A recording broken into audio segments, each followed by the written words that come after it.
ជំរាបសួរខ្ញុំឈ្មោះម៉ាក់ស្រីនៅភូមិស្ដីក្រោមឃុំព្រែកលួងស្រុកឯកភ្នំខេត្តបាត់ដំបងចាជាតំណាងក្រុមផលិតទឹកត្រីអញ្ចឹងក្រុមផលិតទឹកត្រីរបស់ខ្ញុំមានចំនួនសមាជិក6នាក់ខ្ញុំជាប្រធានក្រុមរបស់ក្រុមផលិតទឹកត្រីនឹងអញ្ចឹងហេតុអីបានជាថាមានក្រុមផលិតទឹកត្រីពីដើមមកត្រីដែលការនេសាទត្រីជាកសិករយើងនេសាទត្រីបានអញ្ចឹងទៅអត់មានពេលត្រីត្រូវខ្លាំងអញ្ចឹងអត់មានបានយកទៅធ្វើអីរហូតដល់ទៅចាក់ចោលដល់ខូចទឹកដងស្ទឹងសង្កែយើងអញ្ចឹងក៏មានអង្គការមួយគាត់ចុះមកសួរពីរឿងបញ្ហាប្រជាពលរដ្ឋដែលនៅក្នុងភូមិហ្នឹងរកមុខរបរអីចឹងទៅក៏គាត់បានឲ្យខ្ញុំជាតំណាងហ្នឹងទៅរៀនខាងកែច្នៃផលិតទឹកត្រីនឹងកុំឲ្យសល់វត្ថុធាតុដើមហ្នឹងចាស់ចោលទៀតអញ្ចឹងឲ្យកសិកររបស់យើងហ្នឹងមានជីវភាពមានមុខរបរធ្វើចាអញ្ចឹងដល់ពេលក្រុមហ្នឹងគាត់បានឈប់គម្រោងនឹងទៅក៏មានអង្គការដីដើម្បីជីវិតនឹងគាត់មកចុះសួរខ្ញុំទៅក៏គាត់បានមានអង្គការដៃគូមានម្ចាស់ជំនួយមានអីខាង DCA នឹងគាត់បានមកជួយអញ្ចឹងសប្តាហ៍ថ្ងៃនេះក៏កំពុងតែដំណើរការហើយចាមួយទៀតគាត់ឃើញក្រុមខ្ញុំលំបាកការប៉ះពាល់ដីកាលរដ្ឋក៏ដកដីតំបន់3នឹងទៅអញ្ចឹងគាត់អត់មានមុខរបរអីហើយណាមួយគាត់កូននេសាទទៅក៏អត់មានបានទីផ្សារក៏អត់មានទីផ្សារលក់ទៀតអញ្ចឹងក៏មានបង្កើតជាផលិតទឹកត្រីនឹងដើម្បីគាត់ឲ្យមានមុខរបរដល់ពួកគាត់ចាមានការលើកស្ទួយដល់ជីវភាពពួកគាត់ឲ្យមានមុខរបរធ្វើទៅដើម្បីចិញ្ចឹមជីវភាពក្នុងគ្រួសារគាត់មួយទៀតក្រុមរបស់ខ្ញុំហេតុវាបានជាសិទ្ធិស្ត្រីអញ្ចឹងមានស្ត្រីមីម៉ាយដែលប៉ះពាល់ដីបាត់បង់ដីនឹងទៅក៏អត់មានមុខរបរអីយើងក៏ហៅគាត់ចូលក្រុមមួយយើងទៅដើម្បីជួយពួកគាត់ឲ្យមានមុខរបរធ្វើទៅដើម្បីជួយពួកគាត់ហ្នឹងហើយចាតាក់ទងនឹងផលិតទឹកត្រីពីដើមមកយើងចាស់ពីដើមអញ្ចឹងត្រី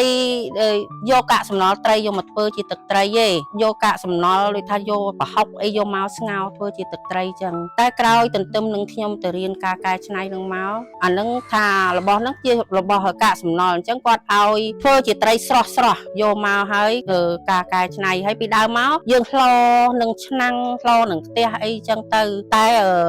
បានក្រុមគាត់ជួយខាង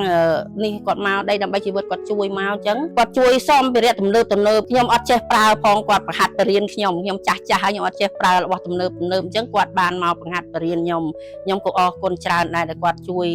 ព្យាយាមដើម្បីរកមុខរបរឲ្យខ្ញុំចាតាក់ទងនឹងការមុននឹងផលិតអញ្ចឹងយើងសម្អាតយកត្រីនឹងមកហើយយើងលាងឲ្យស្អាតទៅហើយលាងទឹកនោះក៏អត់មានទឹក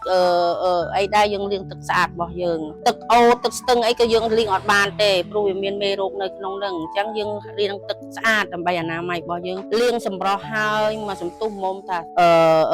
ស្រស់ហើយគឺយើងយកមកវត្ថុធាតុដើមយើងមានរំដេងមានម្នាស់អំបិលយើងប្រឡាក់រួចហើយយើងផ្អាប់ប៉ុន្តែខ្ញុំសុំនេះបន្ថែមបន្តិចទៀតត្រីហ្នឹងគឺអត់មានត្រីស្អុយទេគឺត្រីស្រស់ចាត្រីស្រស់យកមកផ្អាប់រួចហើយដាក់បន្ទុំរយៈពេល6ខែហើយបានយើងយកមកផលិតវាយកមកផលិតនោះធាតុផ្សំវាមានទៀតធាតុផ្សំវាមានរំដេងហើយនឹងម្នាស់ទៀតដើម្បីឲ្យវាឈ្ងុយហើយមានស្ករយើងស្ករនឹងយើងអត់មានប្រើស្ករកឡោចស្ករក្រហមស្ករអីទេអញ្ចឹងយើងស្ករអំពៅបើយើងអត់មានស្ករអំពៅទេយើងដាក់ស្ករសប៉ុន្តែស្ករសហ្នឹងវាមានប្រើស្ករហ្នឹងយើងមានបរិមាណរបស់វាទៀតមានកម្រិតរបស់វាដែលប្រើប្រាស់ចាទឹកត្រីហ្នឹង40លីត្រយើងត្រូវថែមទឹកជាយើង20លីត្រទៀតហើយទឹកជាយើង20លីត្រហ្នឹងក៏យើងអត់មានយកទឹកពាងយកទឹកអីមកដាក់ដែរអញ្ចឹងយើងប្រើទឹកសុទ្ធទឹកមានអនាម័យអញ្ចឹងធ្វើរបៀបវិធីធ្វើទឹកត្រីនេះយើងប្រើសិទ្ធិអនាម័យទាំងអស់ចំអិនចំអីហ្នឹងប្រើសិទ្ធិអនាម័យទាំងអស់អត់មានធ្វើដូចពីដើមកឡោចស្រូវកឡោចអីដាក់ឯងយើងដាក់ទឹកត្រី នោះ stop បើថាមានពីងមានខាបអីយើងដាក់ឲ្យត្រូវនឹងកម្ដៅថ្ងៃទៅឲ្យត្រូវនឹងកម្ដៅថ្ងៃទៅរយៈពេលកន្លះខែយើងប្រហូរមកយើងមកវិចខ្ចប់ឥឡូវនេះយើងចាប់ផ្ដើមធ្វើហើយយើងអត់ទាន់បានវិចខ្ចប់ទេយើងចាប់ផ្ដើមចំអិនចាការ stop ហ្នឹងមានធុងពីដើមមកប្រើអាងចាស់ពីដើមមកពីប្រើអាងអញ្ចឹងធ្វើឲ្យស៊ីម៉ង់អីហ្នឹងវាមានជាតិវាអត់ល្អអញ្ចឹងឥឡូវហ្នឹងក៏បានប្រើអាធុងជ័រយើងនេះអាធុងនេះយើងយកមកប្រឡាក់ stop វាទៅអាហ្នឹងក៏វាអត់ល្អប្រហែលដែរប៉ុន្តែតាក់ទងនឹងយកទៅ stop នឹងឆ្អិនចំអិននោះអាហ្នឹងបានស្តង់ដារល្អមែនចាអីពីដើមមកយើងពេលយើងផលិតបានមកអញ្ចឹងទៅយើងដាក់ខាបដាក់អីដាក់ហាក្តៅទៅអញ្ចឹងដល់បានអង្គការនឹងគាត់ជួយមកអញ្ចឹងទៅគាត់មានឲ្យអនាម័យល្អគាត់ទិញអាធុងធំនោះមានសម្រាប់ stop ទឹកត្រីឲ្យ stop ទឹកត្រីនៅក្នុងធុងហ្នឹងរយៈពេលកន្លះខែដើម្បីយើងប្រហូរមកយកមកវិចខ្ចប់ពីដើមដែលខ្ញុំធ្លាប់ធ្វើពីដើមមកចំណុះកន្លះលីត្រប៉ះតាណាគេយក10លីត្រទៅខ្ញុំទិញអាធុង10លីត្រហ្នឹងយកមកដាក់ច្រកឲ្យពេលគេថាគេយកមកយួរទៅដាក់អាយួរដបហ្នឹងដូចអាត្រីយ៉ាងហ្នឹងទីផ្សារខ្ញុំសពថ្ងៃនេះហើយអ្នកអំពេញអ្នកអីក៏ពងរងចាំថាអូចាំមើលទឹកត្រីមិនហើយចាំមើលទឹកត្រីមីងមិនហើយអង្គការមួយចំនួនទៀតក៏បានហូបទឹកត្រីខ្ញុំពីដើមមកអញ្ចឹងណាចាជាចុងក្រោយសូមឲ្យប្រជាពលរដ្ឋទាំងអស់ជួយគ្រប់គ្រងដល់សមិទ្ធផលការកែច្នៃទឹកត្រីរបស់ក្រមស្ត្រីរបស់ខ្ញុំនេះឲ្យជួយឲ្យមានជីវភាពប្រសើរដើម្បីដោះស្រាយជីវភាពនៅក្នុងក្រមរបស់ខ្ញុំដែលអ្នកបាត់បង់ដីអត់មានមុខរបររកចិញ្ចឹមជីវិតអញ្ចឹងសង្ឃឹមទៅលើផលិតទឹកត្រីនឹងឯងចាអរគុណច្រើន